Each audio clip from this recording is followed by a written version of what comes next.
Hello students, ये question NEET 2024 का है। A compound x contains 32% of A, 20% of B and remaining percentage of C, then the empirical formula of x is. तो एक compound है जिसमें 32% क्या है, ए दिया हुआ है, 20% बी और रिमेनिंग परसेंट सी हुआ है। तो सी कितना हो जाएगा, 32 + 20 कितना हो जाएगा, 52। तो 100 में से माइनस कर दो 52, कितना हो जाएगा, 48% हो जाएगा सी। अब इसका एटॉमिक मास भी दिया हुआ है, ए का 64U, बी का 40U और सी का 30U। तो ये भी हमने नोट डाउन कर लिया है यहाँ पे, ठीक है। अब इसमें सारी चीज़ें देखो, परसेंटेज में दिया हुआ है, तो हम लोग कंपाउंड का मास जो है, एक्स का मास मान लेते हैं कितना, 100 ग्राम, ताकि हमारा कैलकुलेशन आसान हो। अब 100 ग्राम सैंपल में 32% क्या है, ए है, इसका मतलब क्या हुआ, 32 ग्राम ए होगा, क्योंकि परसेंटेज का मतलब तो वही होता है कि 100 में 32।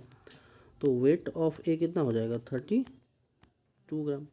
इसी प्रकार से वेट ऑफ बी क्या हो जाएगा, 20% है तो 20 ग्राम, और वेट ऑफ सी क्या हो जाएगा, 48% है तो 48 ग्राम, ठीक है। अब नंबर ऑफ मोल्स निकाल लें। नंबर ऑफ मोल्स ऑफ ए कितना हो जाएगा, गिवन मास जो है उसका हो गया 32 हो गया, और एटॉमिक मास कितना है 64।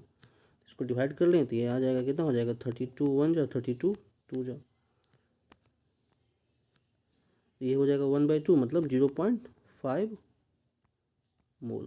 इसी प्रकार से number of moles of B क्या हो जाएगा, वो हो जाएगा 20 डिवाइडेड बाय 40, ये भी 1/2 आएगा, तो ये कितना हो जाएगा, ये भी 0.5 मोल।